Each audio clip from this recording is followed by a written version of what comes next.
Bonsoir Alicia. Et bonsoir Marion. Comment ça va? Bonsoir Marion, ça va super. Salut les garçons. Je suis très heureuse.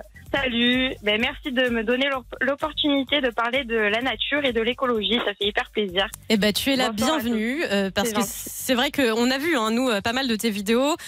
Tu as déjà fait des interviews sur certains sites. Moi, je t'ai vu sur Combini ou autre. Et je trouve que c'est cool parce que tu n'es pas du tout comme on pourrait l'imaginer. C'est-à-dire que quand on dit elle vit en forêt depuis 2 ans, moi, j'imagine un peu un Yeti, tu vois.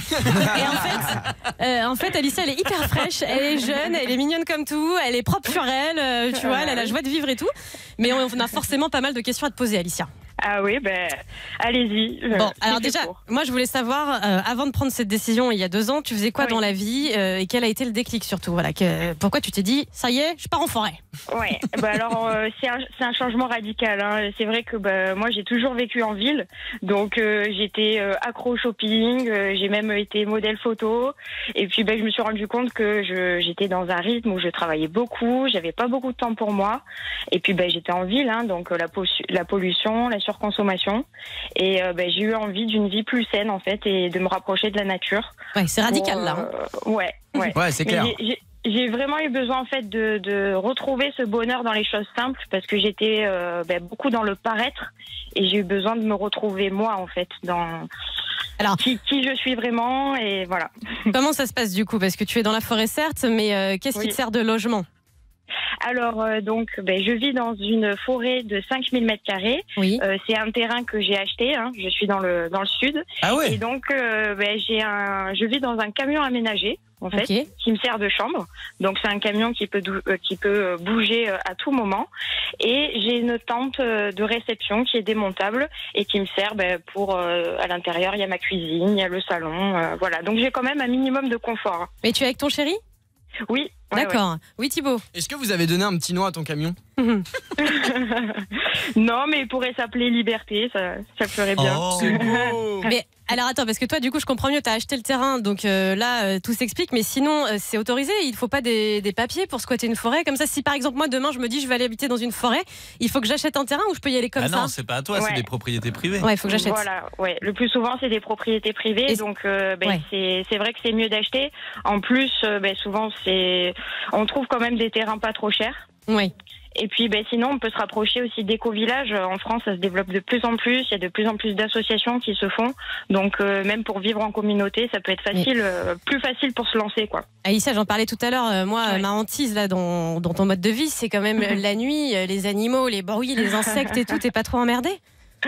C'est l'aventure quand même, hein. C'est vrai que c'est bien parce que le matin je me fais réveiller par les oiseaux, donc c'est quand même une ambiance bien sympathique. Mais par exemple en période de chasse, on se fait réveiller par les tirs de chasseurs. Il y a des sangliers qui débarquent sur notre terrain. Ah ouais. Il y a 2 jours, il y a un taureau qui est venu sur mon terrain. On tombe sur des blaireaux. Enfin, c'est comme Flo. C'est marrant, on ça. a piqué la vanne. Ah ouais, non mais forcément, mais t'as pas eu d'accident, tu t'es pas fait attaquer, tout va bien. Non, d'accord. Ça va, tout va bien. Et alors pour tout ce qui est hygiène, parce que ça forcément sur le WhatsApp de l'émission, sur les réseaux, tout le monde pose la question. En termes de douche, de toilette et tout, comment vous en sortez? Alors, on se douche comme tout le monde. Hein. On a une petite douche et en fait, avec 10 litres, on arrive à se doucher à 2. Donc, on prend des petites douches. Avec 5 litres, on arrive à se doucher. Pour pas citer de marque, mais une petite douche solaire. D'accord. Et puis, sinon, pour les toilettes, on a des toilettes sèches. Okay. Donc ça nous permet aussi d'économiser un maximum d'eau, puisque on essaye de vivre le plus possible en harmonie avec la nature et de consommer le moins possible. Donc les toilettes sèches, c'est une très bonne alternative aussi. Et ça se passe très bien. Flo. Mais toi, ton but, c'était un petit peu de sortir du système. Mais aujourd'hui, est-ce que tu es totalement indépendante? Tu arrives à vivre toute seule vraiment? Non, alors en plus c'est le début, ça fait que 2 ans et quand on vient de la ville, c'est vrai que faut s'habituer à ce mode de vie qui est radicalement différent. Donc ça prend du temps. Là, on est en train de développer par exemple un potager en permaculture pour essayer de devenir autonome avec les légumes du potager, pour la bouffe. On a des panneaux solaires pour notre autonomie en énergie. Donc tout ça, on le développe et on apprend. Alicia, tu sais que j'ai vu sur une vidéo, je t'ai vu en train de pédaler pour faire fonctionner ta machine à laver, mais rien qu'en regardant, j'étais fatiguée. Je suis sûre que tu fais pas beaucoup de machines, avoue. Bah, ça t'évite un abonnement à la salle, quoi. Ah ouais, là. Ouais, c'est ça qui est bien, c'est que c'est une vie quand même assez sportive et puis voilà, on se bouge pour travailler en fait pour notre quotidien. C'est ça qui est bien, c'est qu'on a réduit notre temps de travail en entreprise et du coup on passe du temps de travail pour nous à couper du bois, à s'occuper de la machine à laver. Donc ouais, je fais un petit peu de sport avec le vélo. Énorme. Mais c'est agréable de pédaler en pleine nature. Voilà. Oui, Pablo. Mais est-ce que ça coûte pas une blinde d'avoir son autonomie parce que tu as acheté un camion qui est quand même assez énorme, on le voit sur les vidéos, tu as acheté j'imagine pas mal de matériel pour faire ton potager, tout ça, tu as dû acheter des tentes, enfin tu vois, des panneaux solaires, tout ça, ça a un coût quand même.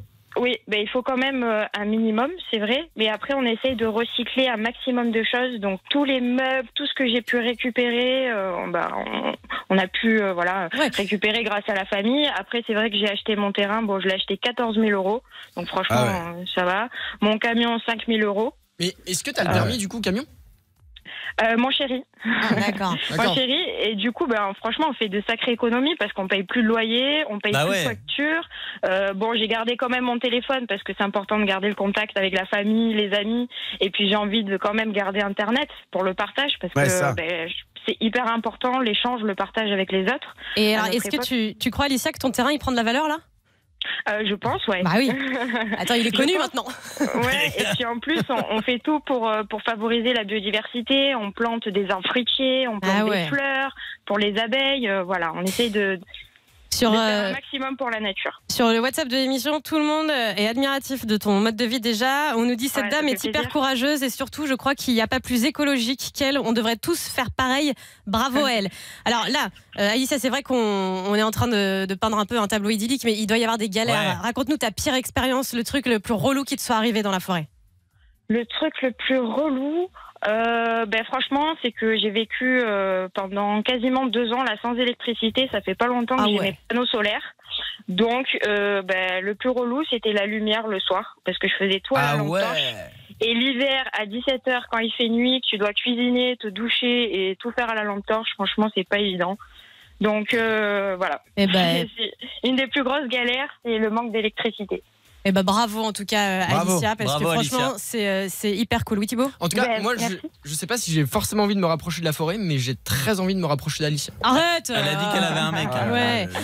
Ouais. Alors si vous voulez qui est en train de vous écouter, non mais franchement ça fait hyper plaisir. Et puis moi si je peux par mon expérience juste donner envie aux personnes de par exemple se balader en nature ou de privilégier les petits producteurs, d'essayer de manger un petit peu plus sain, de regarder ce qu'on consomme, de aussi se contenter des plaisirs simples de la vie, voilà, moi c'est ma mission, j'aurais tout gagné. Le vrai est là, il vient d'entrer dans ce studio. Branchez-vous sur la page Facebook Marion et les garçons pour le voir. Je suis ravie et honorée d'avoir Pikachu en interview. Oui Thibaut? Ah non mais vraiment branchez-vous sur le Facebook Live parce que si vous avez jamais vu Pikachu, c'est vraiment c'est le gars quoi. C'est bluffant. Et je savais pas qu'il avait une barbe d'ailleurs Pikachu.